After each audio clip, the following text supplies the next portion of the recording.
بسم اللہ الرحمن الرحیم، اللہ کے نام سے شروع جو نہایت مہربان رحم والا۔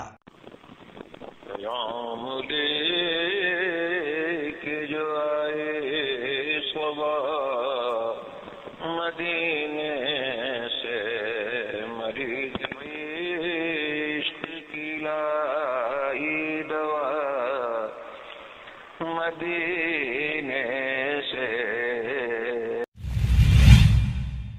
کیا محرم اور سفر میں شادی کر سکتے ہیں؟ محرم اور سفر کے مہینے میں شادی کرنے کے حوالے سے عوام میں لوگوں میں وسوسے پائے جاتے ہیں کہ محرم الحرام میں اور سفر المظفر کے اندر، یعنی محرم میں لوگ عمومی طور پہ جو شادی نہیں کرتے، اس کی وجہ امام حسین رضی اللہ تعالیٰ کا واقعہ ہے، اس کی وجہ سے نہیں کرتے۔ اور سفر کے حوالے سے لوگوں میں یہ باتیں مشہور ہیں کہ سفر کے اندر بلائیں اترتی ہیں، یہ جو سفر کے حوالے سے بات ہے وہ تو بالکل غلط ہے۔ حدیث پاک کے اندر واضح الفاظ میں ارشاد فرما دیا کہ لا سفرا، سفر کے اندر کوئی خرابی نہیں ہے، سفر کے اندر کوئی بلائیں نہیں اترتی، کوئی تیرا تیزی نہیں ہوتی۔ سفر بالکل صاف ستھرا اور نظیف مہینہ ہے، صاف مہینہ ہے بالکل، اس میں کوئی خرابی نہیں ہے۔ اس مہینے کے اندر شادی کرنے کے اندر اصلاً کوئی حرج نہیں ہے۔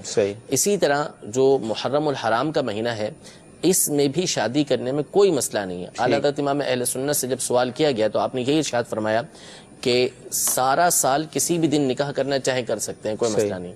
البتہ یہاں پر اتنا ہے کہ 10 محرم الحرام کا جو دن ہے اس میں غم منانے کی اجازت نہیں ہے کہ ہم غم منائیں۔ اس سے حدیث پاک کے اندر یعنی شریعت مطہرہ کے اندر منع کیا گیا کہ غم جو ہے وہ 3 دن تک ہے، اس کے بعد غم نہیں ہے۔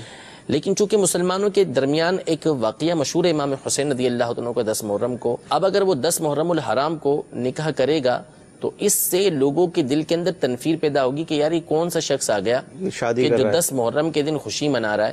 اگرچہ منانا جائز ہے، اگرچہ کہ اس نے شادی کرنا جائز ہے، لیکن اس سے لوگوں کے دل کے اندر تنفیر پیدا ہوگی، ایک نفرت پیدا ہوگی۔ تو اس لیے اس سے گریز کرنا چاہیے۔ باقی محرم الحرام ہو یا سفر المظفر ہو، 10 محرم کو بھی اگر کسی نے نکاح کر لیا تو ہو جائے گا۔ جی عرض یہ ہے کہ ایک سوال ہے، اس کے 2 حصے ہیں۔ سوال یہ ہے کہ عام رواج یہ ہے ہمارے ہاں، خاص طور پر پنجاب یا لاہور میں، کہ محرم میں یا سفر کے مہینوں میں یا 1-2 اور مہینے ان میں شادیاں نہیں رکھتے۔ ٹھیک ہے، نمبر 1۔ نمبر 2، اسی ضمن میں کہ چاند کی چڑھتے ہوئے یعنی 14ویں چاند تک کے لیے شادی کی ڈیٹ رکھنا ہے، اس سے بعد والی ڈیٹیں اترتے ہوئے چاند کی ڈیٹیں نہیں رکھنا۔ نمبر 3، اسی ضمن میں یہ ہے کہ کوئی ٹائم میں اس میں رکھا جاتا ہے کہ زوال سے پہلے یہ سب کی یہ شرعی حیثیت کیا ہے ان مہینوں کی اور ان ایسے واقعات کی، اور چاند کا بڑھنا اترنا، شادیاں رکھنی نہ رکھنی۔ اچھا، مہربانی یہ ہے کہ جواب آپ ابھی فرما دیجیے گا کیونکہ میرے یہاں لائٹ گئی ہوئی ہے تو میں سننا چاہ رہا ہوں آپ سے۔ چلیں پہلے میں آپ کو شامل کر لیتا ہوں، دیکھیں مسئلہ یہ ہے کہ اللہ تبارک و تعالیٰ اس کے رسول کریم صلی اللہ علیہ وسلم کے نزدیک تمام مہینے برابر ہیں، کسی کی کوئی تخصیص نہیں ہے۔ ہاں برکت کے اعتبار سے مختلف ہو سکتے ہیں، جیسے رمضان بہت بابرکت مہینہ ہے، لیکن ہمارے شریعت میں نحوست کا کوئی تصور نہیں ہے۔ یہ عورتوں کی اپنی خرافات ہیں کہ جی سفر کے مہینے میں نہ رکھو، فلاں مہینے میں نہ رکھو، اترتے چاند میں نہ کرو اور چڑھتے چاند کے اندر تاریخیں رکھو، یہ ان کی اپنی خرافات ہیں۔ تو اس کو فالو کرنا کوئی ضروری نہیں ہے۔ آپ کسی بھی مہینے میں رکھیں، انشاءاللہ برکت ہی برکت ہے۔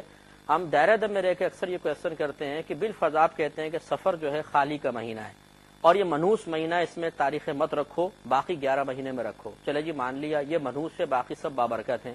یہ بتائیے جو اتنی طلاقیں ہو رہی ہیں اور شادیوں کے بعد جھگڑے ہو رہے ہیں، یہ طلاقیں اور جھگڑے کون سے مہینے میں کی گئی شادیوں کے نتیجے میں ہو رہے ہیں؟